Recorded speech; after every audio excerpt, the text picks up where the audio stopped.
In April 2020 alone, 2 million Canadians lost their job, and as of today, the unemployment rate is 13%. Losing your job is one of the hardest things someone can go through. I mean, think about it. You wake up one day and everything you were accustomed to in your entire life is now completely different. You might feel confused or even a bit scared about the future, especially if you have a family that relies on your income.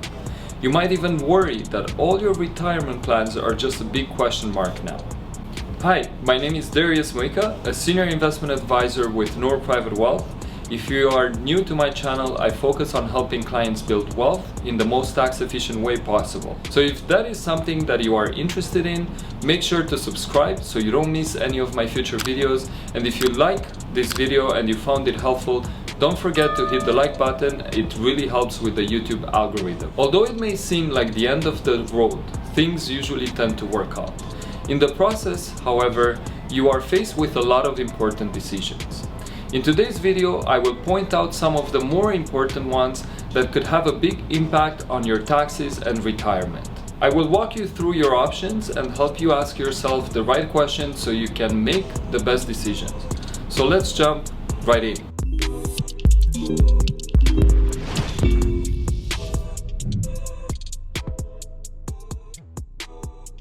In most cases, when a termination happens, there is a severance package in place.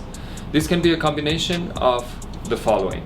The first one is a payment as employment income. This, of course, is fully taxable and subject to payroll tax. It is considered earned income for RSP contribution purposes. The second one is a payment as retirement allowance, which is subject to a maximum 30% withholding tax. An important point to make is that the retirement allowance is still fully taxable, but only 30% will be withheld. This can potentially lead to a big surprise in the following year when you get your notice of assessment if your marginal tax bracket is above 30%. The third and the last payment portion of your severance package is non-taxable damages unrelated to loss of employment, which is less common and we won't spend too much time on today's video. When the severance package is received, in most cases the taxable income is higher in that year. To mitigate this, one can transfer a portion of the severance to an RSP as long as there is enough contribution room available. This must be done in the year of receipt or within 60 days of the end of the year. Another option is to negotiate with the employer and ask for the retirement allowance to be paid in installments.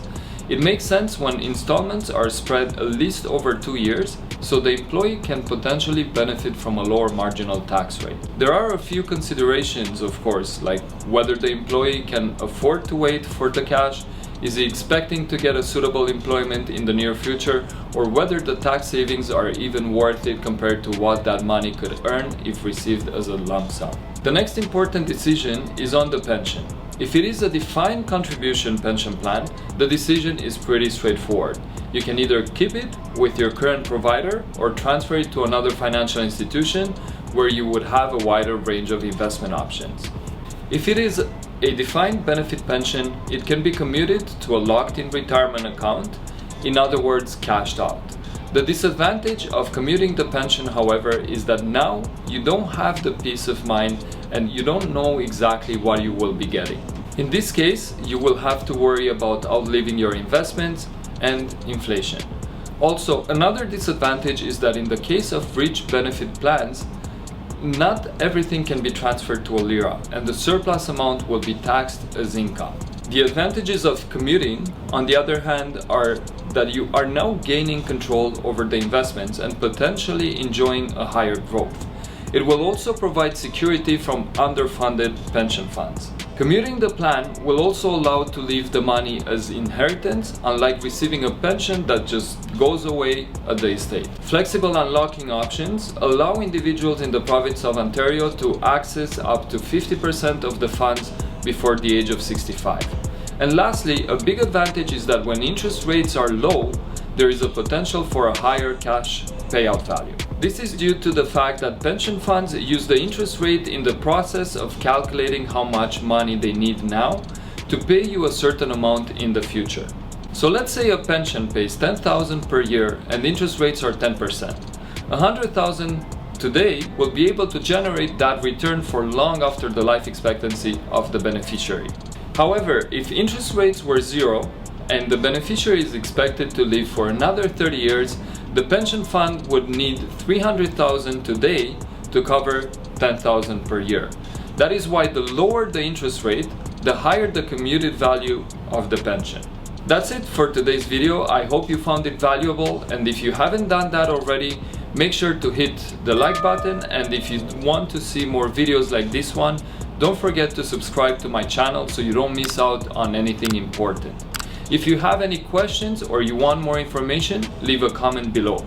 Thank you very much for watching, and I will see you next time.